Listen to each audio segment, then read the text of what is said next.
Buenas noches a ustedes, ¿cómo están? Hoy vamos a compartir con el tema el ministerio de Jesús. Con este tema vamos a hablar el día de hoy. Veamos el libro de San Mateo capítulo 4, del versículo 12 al 25 vamos a leer. Dice: cuando Jesús oyó que Juan estaba preso, volvió a Galilea y dejando a Nazaret vino y habitó en Capernaum, ciudad marítima, en la región de Zabulón y Neftalí, para que se cumpliese lo dicho por el profeta Isaías cuando dijo: tierra de Zabulón y tierra de Neftalí, camino del mar al otro lado del Jordán, Galilea de los gentiles. El pueblo asentado en tinieblas vio gran luz, y a los asentados en región de sombra de muerte, luz les resplandeció. Desde entonces comenzó Jesús a predicar y a decir: arrepentíos, porque el reino de los cielos se ha acercado. Andando Jesús junto al mar de Galilea, vio a dos hermanos, Simón llamado Pedro y Andrés su hermano, que echaban la red en el mar porque eran pescadores. Y les dijo: venid en pos de mí y os haré pescadores de hombres. Ellos entonces, dejando al instante las redes, le siguieron. Pasando de allí, vio a otros dos hermanos, Jacobo hijo de Zebedeo y Juan su hermano, en la barca con Zebedeo su padre, que remendaban sus redes, y los llamó.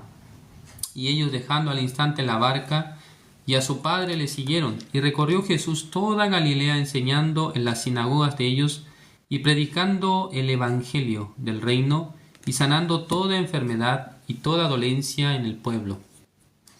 Y se difundió su fama por toda Siria, y le trajeron todos los que tenían dolencias, los afligidos por diversas enfermedades y tormentos, los endemoniados, lunáticos y paralíticos, y los sanó. Y le siguió mucha gente de Galilea, de Decápolis, de Jerusalén, de Judea y del otro lado del Jordán. Hasta el versículo 25 hemos leído. Lo que quisiera mencionar el día de hoy son algunos aspectos que nosotros hemos podido observar en el ministerio de nuestro Señor Jesucristo, ¿no? Es decir que, primero, ¿en qué momento comienza el ministerio de Jesús? Y luego, ¿cuáles son las características del ministerio de nuestro Señor Jesucristo? Recordemos que nuestro Señor Jesucristo, cuando Él comienza su ministerio, Él tenía la edad de 30 años, ¿no? Que era la edad que según la ley estaba determinada para que los sacerdotes pudieran comenzar su oficio. Lo mismo podemos pensar de la vida de Juan el Bautista. Entonces, acá hay un tema muy interesante. En el versículo 12 dice: cuando Jesús oyó que Juan estaba preso, dice, volvió a Galilea. O sea, hermanos, hay un momento en el que Jesucristo comienza su ministerio, y que es precisamente cuando el tiempo de Juan también había llegado a su término, ¿no? O sea, al tiempo final. Es decir que ya Juan había hecho su labor, que era bautizar a la gente también, para que las personas pudieran realmente tener un corazón que pueda reconocer que son pecadores, que no pueden cumplir la ley. Ya cuando Juan termina su ministerio, podemos ver que en ese momento es cuando Jesús recién comienza su ministerio. Es decir que nuestro Señor Jesucristo conocía bien que primero Juan el Bautista tenía que desarrollar el ministerio que él estaba dando, pero cuando el ministerio de Juan el Bautista se acabase, en ese momento él iba a poder empezar su trabajo, empezar a trabajar para poder realmente anunciar la palabra. Entonces acá en el versículo 13, y dejando a Nazaret, vino y habitó en Capernaum, ciudad marítima, en la región de Zabulón y Neftalí, para que se cumpliese lo dicho por el profeta Isaías cuando dijo: tierra de Zabulón y tierra de Neftalí, camino del mar al otro lado del Jordán, Galilea de los gentiles. Versículo 16. El pueblo asentado en tinieblas vio gran luz, y a los asentados en región de sombra de muerte, luz les resplandeció. Ya, hermanos, podemos ver que la ciudad o la tierra de Zabulón y la tierra de Neftalí, estos nombres, ¿no? Son dos de las tribus de Israel. En el Antiguo Testamento, cuando vemos los hijos de Jacob, los hijos de Israel, entre ellos están apareciendo Zabulón y Neftalí. Pero según esta palabra, dice que estas tierras eran tierras que estaban camino del mar, o sea, son tierras que pertenecen a la costa, ¿no? Dice que en esa tierra, ¿qué es lo que había? Las personas, ¿en qué tipo de vida están llevando? Versículo 16 dice, el pueblo asentado en tinieblas, dice. O sea, la ciudad que está en la costa, la ciudad que está cerca del mar, el corazón de las personas o la vida de las personas, ¿bajo qué autoridad está? Bajo la autoridad de las tinieblas. Por eso dice que está asentado en tinieblas. Ya, según el escritor del libro de San Mateo, sobre esta palabra, ¿quién es el que había hablado o quién había dicho sobre este cambio que iba a aparecer en esta ciudad marítima, esta ciudad que está en el mar? ¿Quién había hablado de esto? Precisamente el que había hablado acerca de este tema era Isaías, ¿no? El profeta Isaías había mencionado que iba a ocurrir, o sea, iba a surgir que esta tierra que estaba en el mar, ¿quién es? Tierra de Zabulón y tierra de Neftalí, que estaba asentada en las tinieblas, va a tener un cambio. Por eso dice, vio gran luz.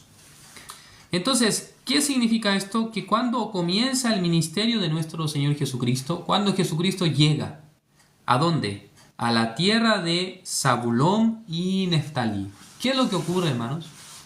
Cuando el Señor Jesucristo llega a la tierra de Zabulón y Neftalí, ¿cómo se produce el cambio de ese lugar? El lugar que estaba en tinieblas, dice, vio gran luz, dice. Jesucristo está llegando a ese lugar. Por lo tanto, el lugar donde había oscuridad, donde hay muchas tinieblas, en ese lugar donde Jesús llega, este lugar no puede menos que cambiar. Podemos observar bien el comienzo del ministerio de nuestro Señor Jesucristo, que dice con mucha certeza que cuando Jesucristo llega a ese lugar cambia de la oscuridad, de las tinieblas, ¿a qué cambia? Cambia a la escena donde existe luz. El versículo 16. El pueblo asentado en tinieblas vio gran luz, y a los asentados en región de sombra de muerte, luz les resplandeció. Hermanos, esto también tiene relación con nuestra vida.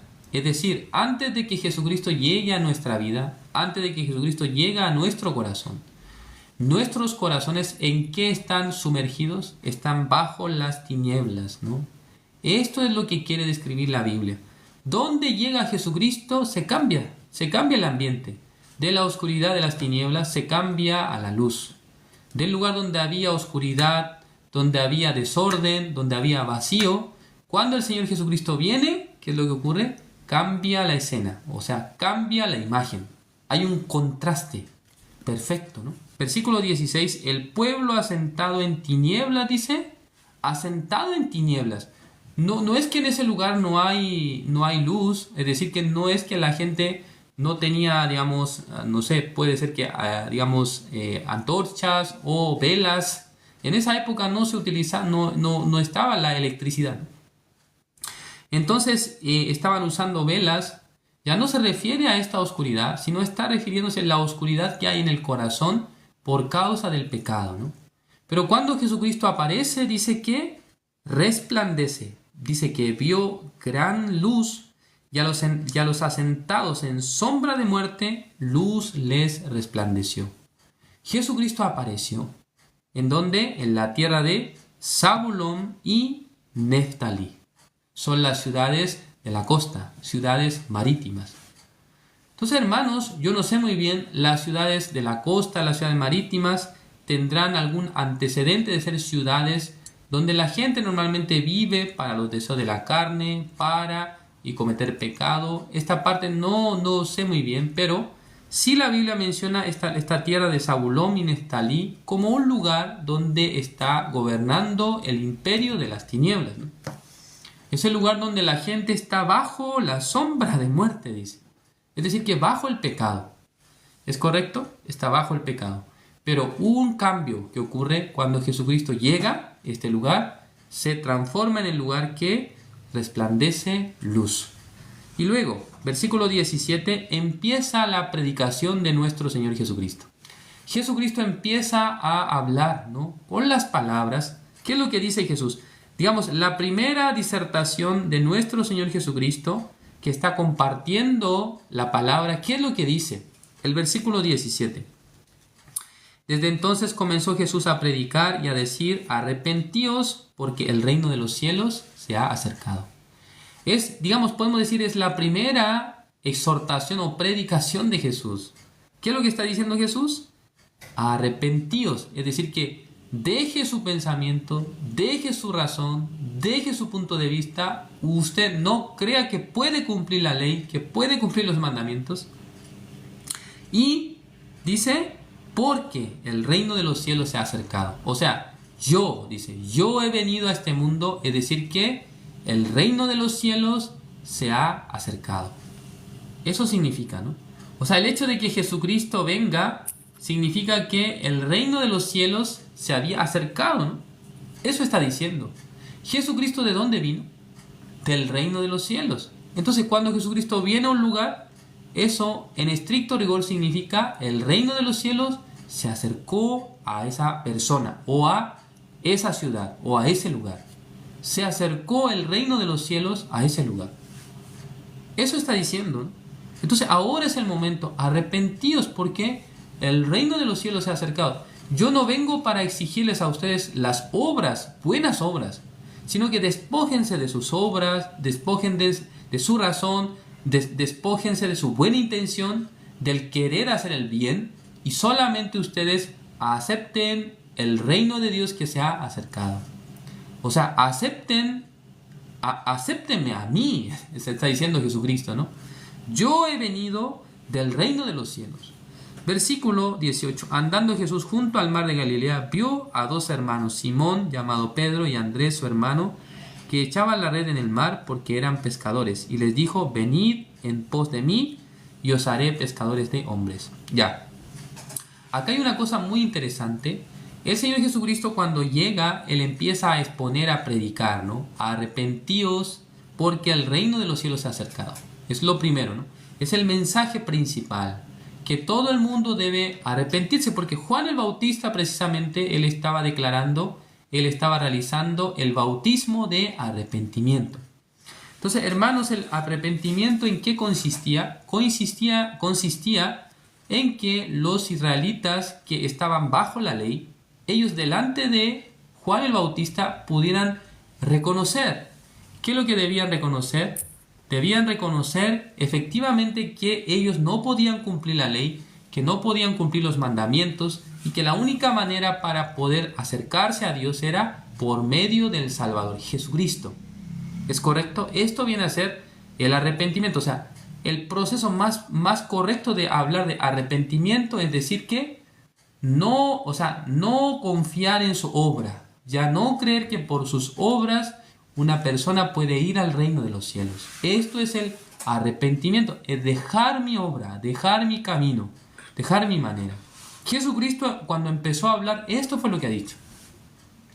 No dijo el Señor Jesucristo que ya ustedes no tienen que pecar, ya ustedes no tienen que robar, sino que deje, digamos, lo que está creyendo, lo que está pensando que puede hacer el bien. Esto es el arrepentimiento. ¿Es así? Por eso en el libro de Isaías, capítulo 55, ¿qué es lo que dice? Isaías, capítulo 55, el versículo 6, dice: buscad a Jehová mientras puede ser hallado, llamadle en tanto que está cercano. Versículo 7, deje el impío su camino y el hombre inicuo sus pensamientos. Y vuélvase a Jehová, el cual tendrá de él misericordia, y al Dios nuestro, el cual será amplio en perdonar. Ya Dios nunca estaba mencionando que el hombre deje sus malos pensamientos, sus malos hábitos, lo que estaba cometiendo pecado, lo que estaba haciendo maldades. No está diciendo esto, sino que está diciendo acá que deje su camino, y el hombre inicuo sus pensamientos, ¿no? El camino de su corazón, deséchelo. el camino de sus pensamientos, deséchelo. No solamente el mal pensamiento, el buen pensamiento también. Y luego dice que vuélvase a Jehová, o sea, vuélvase a la palabra. Significa eso, ¿no? El cual dice tendrá de él misericordia. Entonces la misericordia, ¿a quién aplica? ¿A uno que estaba haciendo muy bien? ¿A uno que tiene buena condición? ¿O a uno que no la tiene? Ya la misericordia, hermanos, se aplica a los que son miserables delante de Dios. No estoy hablando de ser miserable, digamos, de no tener dinero, de no tener casa. No estoy hablando de esto. Miserable es decir que desde su corazón pueda saber, no tengo ni una manera de ir al reino de los cielos por mis obras. Esto es ser miserable delante de Dios, ¿no? No tener manera de poder ingresar al reino de los cielos por nuestras obras. Por eso dice que deje limpio su camino y el hombre inicuo sus pensamientos y vuelvas a Jehová, el cual tendrá misericordia de él. Entonces el trato de Dios, el Creador, con esa persona será por medio de la misericordia, no por medio de la obra. No es que Dios le va a exigir una obra que haga algo bien, sino que Dios a esa persona quiere derramarle misericordia. ¿Es correcto? Por eso, después de que Jesús anunció esto, ¿qué es lo que empezó a buscar? Los discípulos, las personas que puedan acompañarle, ¿no? Esto es algo muy interesante, porque es como si fuera un curso, ¿no? De cómo se comienza el ministerio, de cómo se trabaja.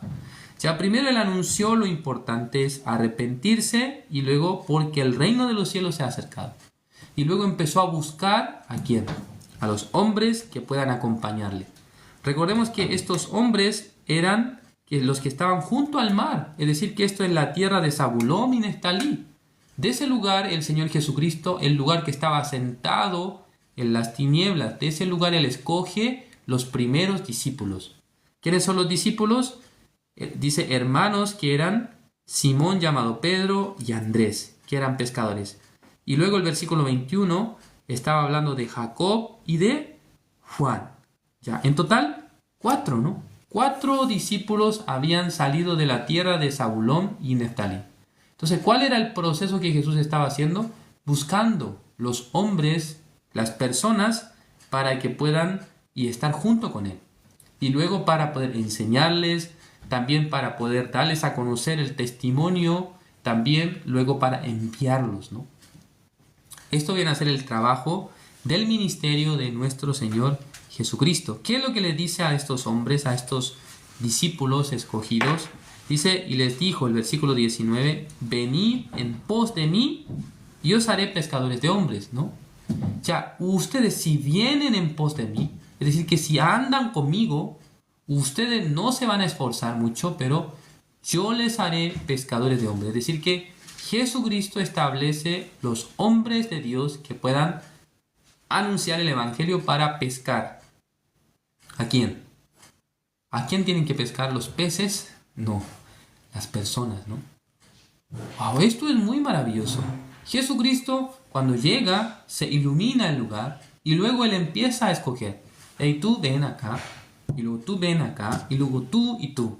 Ahora ustedes vengan en pos de mí. Si ustedes hacen eso, si ustedes caminan conmigo, yo los haré pescadores de hombres. No es que ustedes deben ser pescadores, no es que ustedes deben prepararse bien para ser pescadores, sino que yo los haré pescadores de hombres. ¿No es así? Pero cuando una persona es llamada por Dios, piensa, yo tengo que prepararme muy bien, yo tengo que hacer muy bien, y luego empieza a tener este sentido de la vida espiritual. Pero ¿quién es el que desea hacer al hombre pescador de hombres? ¿Quién es el que desea a su discípulo hacer que sea pescador de hombres? Nuestro Señor Jesucristo. En el caso de Simón Pedro, estimados hermanos, en el caso de Juan, que aparece aquí, Pedro y Juan, podemos ver que son 2 discípulos que se transformaron en las columnas de la iglesia. El apóstol Pedro, siendo un predicador, quien estaba compartiendo el mensaje de Dios, la palabra de Dios, en el libro de Hechos, cuando él comparte el sermón, la Biblia dice que 3,000 personas se han convertido en cristianos. Y luego en la segunda predicación, 5,000 personas se convirtieron en cristianos. O sea, en 2 predicaciones, 8,000 personas repletaron la iglesia de Jerusalén. O sea, una membresía de miles de personas, enorme membresía estaba en la iglesia de Jerusalén. ¿Por quién? Por la predicación del apóstol Pedro. Ya esta condición de ser pescador de hombres, ¿quién se la había dado a Pedro? Pedro, después de desarrollar una capacidad intelectual muy alta, después de estudiar mucho, después de ser una persona muy excelente, no es así. Sino que Jesucristo había dicho que yo te haré pescador de hombres, dice. ¿Cuándo? Cuando vayas en pos de mí. Luego cuando muere el apóstol Pedro y también el apóstol Pablo, también muere el apóstol Juan. Es el último apóstol que escribe Primera de Juan, Segunda de Juan, Tercera de Juan, el libro de San Juan y también el libro de Apocalipsis, ¿no? Se convierte en el último apóstol de la iglesia, es el último apóstol vivo de Jesucristo y es quien finalmente lucha contra muchas doctrinas de su época del siglo I, lucha contra muchas ideas contrarias al Evangelio y se convierte, ¿no?, en un hombre que estaba anunciando la palabra y luchando contra las falsas doctrinas de los primeros 2 siglos de la historia.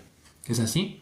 La historia dice que este hombre llamado Juan, es el apóstol Juan, no muere como otros apóstoles de manera, o sea, no muere martirizado, sino que él de muerte natural finalmente deja este mundo, ¿sí? Entonces, 2 personas que luego serán muy importantes en la historia del cristianismo, el apóstol Pedro por su parte y luego el apóstol Juan, acá en esta palabra aparece, ¿no?, su origen, cómo ellos llegaron a ser discípulos de Jesús. ¿Sí? Jesucristo es quien llega a la ciudad de Neftalí o a la tierra de Neftalí, la tierra de Zabulón, y luego él dice que venid en pos de mí y os haré pescadores de hombres. Esto era la palabra de Jesús. Entonces Jesús busca a los que le acompañan. En esta época también, Jesucristo, que está en el cielo, ya había buscado a los hombres que puedan realmente caminar con él. Primero les hace ser justificados, les hace ser perdonados sus pecados y luego Jesucristo los utiliza para poder anunciar su evangelio. ¿Sí? Esto es la manera de Dios. No piensen ustedes, hermanos, que Dios utiliza a los ángeles para predicarles a ustedes o para darles a conocer sus verdades, sino que Dios utiliza sus siervos, ¿no? Los hombres de Dios que han sido instruidos por el Señor, que han sido dirigidos por Dios. Estas personas finalmente llegan a ser los que exponen el mensaje de Dios hacia otras personas. Y finalmente, ¿no?, el versículo, veamos acá, versículo 23, y recorrió Jesús toda Galilea, ¿no? Está hablando de esta ciudad marítima, esta región, ¿no? Galilea es una región. Enseñando en las sinagogas de ellos, dice, y predicando el evangelio. O sea, ¿a qué se dedicaba nuestro Señor Jesucristo? Predicar el evangelio. Entonces los discípulos que van siguiendo a Jesús, ¿qué es lo que hacen? Escuchan, ¿no? Cada cosa que Jesús dice, ellos van escuchando. Jesús así comparte, Jesús así habla. Entonces ellos van absorbiendo todo lo que Jesucristo va haciendo, ¿no? Ellos se convierten en los discípulos de Jesús. Las personas que estaban caminando detrás de Jesús, que están viendo cómo Jesús anuncia la palabra, qué palabra dice a esta persona, qué palabra dice a esta otra persona y de qué manera trata con esta persona, y podemos ver esa obra. Versículo 23, y recorrió Jesús toda Galilea enseñando en la sinagoga de ellos y predicando el evangelio del reino, dice, y sanando toda enfermedad y toda dolencia en el pueblo. Ya, 2 cosas importantes, ¿no? Lo primero que Jesús está haciendo, predicando el evangelio. Eso es si pudiéramos poner el nivel de prioridades. Primera prioridad es predicar el evangelio. Y luego, mientras está predicando el evangelio, dice, y dice, sanando toda enfermedad. Es decir, que mientras va anunciando el evangelio, surge la manifestación. Surge el poder de Dios para poder sanar, dice, toda enfermedad y toda dolencia en el pueblo. Esto es algo increíble, ¿no? Es una revolución.